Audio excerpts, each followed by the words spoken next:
Footsteps, Chapter 35. At one time, Mrs. Eddy told of a woman who was ill, who used to watch for Mrs. Eddy's carriage to pass. Finally, the woman said Mrs. Eddy had healed her by just riding past the house. Apart from the fact that this incident illustrates the blessing of the impersonal loving described in the previous chapter, why did Mrs. Eddy speak of this to her students? Does it not sound like faith cure or superstition?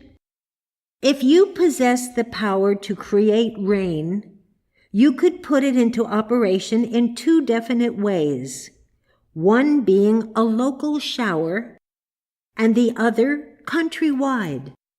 If the local shower should illustrate the treatment in Christian Science that is confined to an individual patient, then if the practitioner should extend his consciousness to the recognition of his ability to do impersonal and universal work for the whole world, and to reflect the power of God to all mankind, that would cause a shower of spiritual blessings to fall on every receptive thought.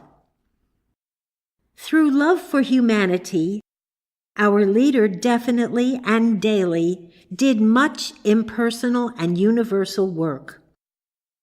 Her whole thought was a sense of spiritual giving.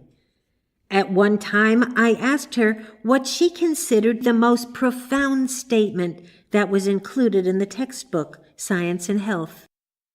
She at once asked me to answer my own question. I replied by quoting from page 518, "Blessed is that man who seeth his brother's need and supplieth it, seeking his own in another's good."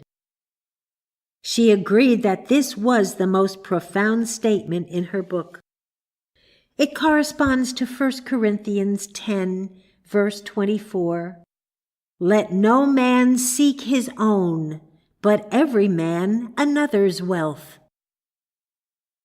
The nearer the Christian Scientist assimilates his thought to God, the more power he has to accomplish universal good through universal right thinking.